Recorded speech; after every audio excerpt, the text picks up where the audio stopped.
ரைட்ரா மாட்டினாடா பம்பர கம்மண்டியா. மச்சான் சொல்லு மச்சான். நான் அந்த படம் பாத்துட்டு இருக்கேன் போல இருக்க நெட்ஃபிளிக்ஸ்ல. வேற லெவல்ல மாசா இருந்தது மச்சான், அதான் அதை போட்டு விட்டேன். நம்ம அந்த படத்தை விட பெஸ்டா படம் காமிச்சா லைஃப் டைம் செட்டில்மெண்ட் போட்டிருக்கிய. அப்படின்னா செட்டில்மெண்ட் பண்ணுவ நீ.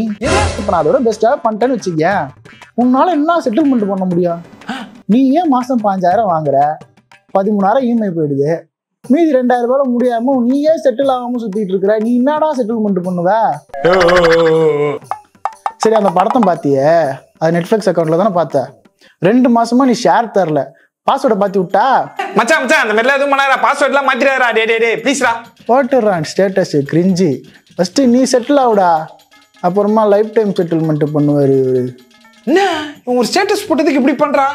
இல்ல கிரிஞ்சின்னு வேற சொல்றானுங்க. ஏன்னா நீங்க தானே டாக்ஸிக் ஃப்ரெண்ட். இரு முதல்ல ஸ்டேட்டஸ் டெலீட் பண்ணுவோம். ஓ டேய் இங்க பாத்தா கோடி ரூபாய் கொடுத்தாலும் ஒரு சில விஷயம் பண்ண மாட்டேன், அதுல இது ஒண்ணு. சரி சரி நீ வா, நீ பாத்துப்பா. யாரு நான் பண்றது யாரு இப்போ உனக்கு கோடி ரூபாய் தரேன்றாங்க? நம்ம சீனுதான். அவன் ஒரு வேலை சொன்னா கோடி ரூபாய் கொடுத்தா நான் செய்ய முடியாது. யாரு நீ செய்ய மாட்டேன் கோடி ரூபாய் கொடுத்தா அந்த வேலையும்? முந்தா நேத்து அந்த காவால 5 ரூபாய் ஊந்துச்சு, அரை மணி நேரமா அதை குச்ச விட்டு நோண்டி எடுத்துட்டு போற. அதுவும் 5 ரூபாவே இல்ல, அதுக்கே எவ்வளவு போன. நீ கோடி ரூபாய் கொடுத்தா எதுவும் செய்ய மாட்டேன். லாஜிக்கா பேசுறா. ஒண்ணு இல்ல மச்சான், நம்ம அயன் படத்துல பிரபு சொன்னாரு. அயன் படத்துல பிரபு சொல்லுவாரு, நீ ஏன் சொல்ற? கோடி ரூபாய் கொடுத்தா அதான் பண்ண மாட்டாரான், ஒரு 500 ரூபாய் கொடுத்தா என்ன வேணாலும் பண்ணுவான். பேசுறாரு பேசு கிரிஞ்சி. ஓ நான் கிரிஞ்சா? ஏண்டா கிரிஞ்சின்னு சொல்லிட்டு நீ தானே டாக்ஸிக்கா பேசிட்டு இருக்க. யார் நான் டாக்ஸிக்கா? கோடி ரூபாய் கொடுத்தா நீ எதுவும் பண்ண மாட்டேன், 4 ரூபாய் 5 ரூபாய் கொடுத்தா என்ன வேணாலும் பண்ணுவான். பேசுறான் பேச்சு கிரிஞ்சி. ஏண்டா எது சொன்னாலும் கிரிஞ்சின்றானுங்க. நீ தான்டா டாக்ஸிக். கண்ணு குசு. ஹேய் மச்சான் இட்டாச்சி தானே அது? இட்டாச்சிலாம் தெரியுமாடா உனக்கு? இட்டாச்சி எனக்கு ரொம்ப பிடிக்கும்டா. அப்படியே நருட்டோலாம் பாத்திருக்கியா? அடிக்டா நான் நருட்டோ. நான் பார்க்க மாட்டா தெரியாதுன்னு நினைச்சிட்டு இருந்தேன். வா வா போ. எங்க வாங்கலாம்னு தெரியலையே. இப்ப கேட்டா ஏதாவது சொல்லுவான், நம்மளா தேடி பாப்பா. அந்த வரேன். சரி ரெடியா இருக்க போலாமா? ரெடியா தான் இருக்கு, போலாமா? ஜோரா தானே? ஆமா ஜோராலாம் தெரியுமா உனக்கு? தெரியும்டா, பாப்போம்டா. ஒன் பீஸ்லாமா பாப்பா? நீ பார்த்தா இட்டாச்சி தேத்து, நீ பார்த்தா ஜோராலாம் தெரியுது, வேற லெவல் நீ மச்சான். வேலட் சூப்பரா இருக்குடா, குவாலிட்டியா. இப்பலாம் வாங்கடா, கார்டு ஹோல்டர் கார்டுல வச்சுக்கலாம்ல. மச்சான் அது கேனுச்சுனே ஜோரா டி-ஷர்ட் அன்னைக்கு இட்டாச்சி போட்டுந்தே. இதெல்லாம் எங்கடா வாங்குன? அமேசான்ல தான வாங்குனேன். அமேசான் நான் தேடி பார்த்தேன் மச்சான், எனக்கு எல்லாம் கிடைக்கவே இல்ல. அது நம்ம சம்டைம்ஸ் தேடி பார்த்தா கிடைக்காது தான். நிறைய ப்ராடக்ட் இருக்குல்ல அமேசான்ல, இது நல்ல ப்ராடக்ட் நம்ம உட்காந்து எப்படி தேடி கண்டுபிடிக்கும். அதான் டெலிகிராம்ல ஜிஜோ மென் ஃபேஷன் ஒரு சேனல் இருக்கு, அதுல போனோம்னு வச்சுக்கேன் அந்த மாதிரி நல்ல ப்ராடக்ட், அனிமி டி-ஷர்ட், வேலட் எல்லாம் வந்து செலக்ட் பண்ணி நல்ல ரிவ்யூ இருக்கிற ப்ராடக்ட்டா லிங்க் போடுவாங்க. அதுல தான் பார்த்து நான் வாங்குறது. அப்படியா? ஆமா ஆமா. லிங்க் வேணுமா?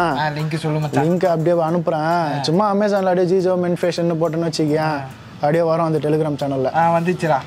ஓகே. ஆமா டெத் நோட்லாம் பாத்திருக்கியா? டெத் நோட்லாம் பாப்பேன்டா. பாத்துட்டு என்ன மச்சான் அதெல்லாம் கேக்குற? அனிமி பாக்குற வந்தாடா நானும். நம்புற மாதிரியே இல்லையே, எனக்கு என்ன ஒரு ரீல் அனிமி பாக்குற மாதிரி தெரியுது. அப்படிலாம் இல்லடா மச்சான். கண்டென்ட்லாம் நோட் பண்ணியாச்சு, முடிச்சு விட்டுருக்கலாம் மச்சான். இருட்டுற மாதிரி இருக்கு, நான் கிளம்புறேன். ஓகேவா? ஏன் இப்போ எவ்வளோ சீக்கிரம் கிளம்புறேன்? இதுவா மச்சான், அது ஒரு சீக்ரெட்டான விஷயம், யார்கிட்டையும் நான் சொன்னது கிடையாது மச்சான். நான் தான் பேட்மேன். பேட்மேனா? ஆமாடா மச்சான். ஒரு நிமிஷம், எனக்கு இந்த பேங்க்கில் ஒரு 2 லட்ச ரூபாய் பர்சனல் லோன் இருக்குது. நீ என்ன பண்ணு, அந்த பேங்க்கையே வாங்கி என்கிட்ட கொடுத்துரு. பேட்மேன்னா நான் நைட்டு தூங்காமல் தான் நீ பேட்மேனா? பேட்மேனோட நெட்ஒர்த் என்ன தெரியுமா? 9.2 பில்லியன். உன் அக்கௌண்ட்டில் என்ன ஒரு 11 ரூபாய் வச்சுருப்பியா? பேங்க் வேலை. பேட்மேனோட ஐக்கியூ என்ன தெரியுமா? 192. ஆல்பர்ட் ஐன்ஸ்டைனை விட அதிகம். உனக்கு நீ 7வது ஃபெயிலு. பேட்மேனுக்கு 40 லாங்குவேஜ் தெரியும், உனக்கு தமிழ் எழுத தெரியாது, இங்கிலீஷ் பேச தெரியாது. பேட்மேனுக்கு 127 மார்ஷல் ஆர்ட்ஸ் தெரியும், உனக்கு ஃபோனை கையில் ரொம்ப நேரம் பிடிக்கவே முடியாது, கை ஓதுறோம். பேட்மேனால் 300லேருந்து 400 கிலோ வரைக்கும் பெஞ்ச் ப்ரெஸ் பண்ண முடியும், உன்னால் அந்த 5 கிலோ தம்பிள் எடுக்க முடியுமா? பேட்மேனு. இன்னொரு வாட்டி இந்த மாதிரி ஏதாவது சொல்லிக்கணுவா, ஜோக்கர் இருக்குங்க. என்ன மச்சான் நல்லா ஜாலியா இருக்க போல? ஜாலியா இருக்கணும். எதை வச்சு ஜாலியா இருக்கிறேன்னு சொல்றேன்? கண்ணாடிலாம் போட்டுக்கல, கண்ணாடி போட்டுதானே ஜாலியா தான். கண்ணாடி போட்டுருந்தாலும் ஜாலியாடா. ஏதாவது லூசுத்தனமா பேசினு இருக்காரா? வண்டி ஓட்டின்னு வந்தேன், தூசி போயிடக்கூடாதுன்னு கண்ணில் ஏதாவது படுற போதுன்னு கண்ணாடி போட்டுன்னு வந்தேன். ஓ சரி சரி. சரி என்ன விஷயம், நீ எதுக்கு வந்துக்கிற? அதே ஒன்றும் இல்லை மச்சான், இந்த ரீலு ஷார்ட்ஸ்லாம் எடுக்கிறாங்களே. ஆமா. ஆளுக்கு ப்ரப்போஸ் பண்ற மாதிரி ஒரு வீடியோ ஒன்று எடுக்கணும். ப்ரொப்போஸ் பண்ணி வீடியோ எடுக்க போறியா? நீ தான் ஆல்ரெடி ப்ரொப்போஸ் பண்ணி 2 வருஷம் ரிலேஷன்ஷிப்பில் இருக்கீங்களா, அப்புறம் எதுக்குடா இதெல்லாம்? மச்சான் அது வந்து இப்போ அதெல்லாம் அந்த மாதிரி போட்டால் தான் மச்சான் ஒரு மாதிரி ட்ரெண்டாக இருக்கும். அது இல்லாமல் வந்து யார் வர கொஞ்சம் ஆசைப்படுறா அந்த மாதிரி ப்ரொபோசல் வீடியோ போடணும்னு சொல்லி. ஏண்டா இதெல்லாம் அந்த மில்லியன் ஃபாலோவர் இருக்கிறவங்க சீரியலில் நடிக்கிறவங்களாம் பண்ணுறதுடா. உனக்கும் ஆளுங்க சேர்த்து 200 ஃபாலோவர் தான் இருப்பாங்க. இதெல்லாம் பண்ணிருப்பாங்களா? போய் பாரு மச்சான். அவரை அந்த அழுகுற மாரிலாம் வீடியோ எடுத்து வச்சிருக்கா. அதை அப்படியே எடிட் பண்ணி அப்படியே அந்த சந்தோஷமாக இதெல்லாம் போட்டு போடலான் இருக்கேன். அதெல்லாம் நிறைய பேர் அந்த மாதிரி தானே போடுறாங்க. ஒரு இருக்கா அவர் அந்த ப்ரொபோசல் வீடியோ பண்ணிடலாம். அழுவுறதெல்லாம் வீடியோ எடுத்து வச்சிருக்கா. ஏடா இது சுத்த கிரிஞ்சா இருக்குது. யாராவது அழுவுறதெல்லாம் வீடியோ எடுப்பாங்களா? தெரிஞ்சே எடுக்கிறீங்களா இல்லை வீடியோ எடுக்கிறதுக்காக அழுகுறாங்களா? மச்சான் நீ வந்து எடுத்து கொடு மச்சான். வா மச்சான். அதெல்லாம் நான் வீடியோலாம் ஆளை பிரேக்கப் பண்ணால் பண்ணுறேன்னு சொல்லி வந்து வீடியோ எடுத்து தரேன். இவ்வளோ கிரிஞ்சா ஆகுது. பிரேக்கப் பண்ணிக்குவா? சரியான டாக்ஸிக்கா இருக்காரு. யாரு நான் டாக்ஸிக்கா? பண்ணுறதெல்லாம் கிரிஞ்சு. இதில் நான் என்ன டாக்ஸிக் ஒன்று கரெக்டாக லாஜிக் எடுத்து பேசினா டாக்ஸிக்கா? போடா லாஜிக் பேசுறீங்கடா நீங்கள். டாக்ஸிக்கா இந்த பொல்லாத உலகத்திலே போடா அடி வாங்கி சார். பாட்டு போட இந்த பாட்டே கிரிஞ்சாக்கி வச்சுக்கிறானுங்க.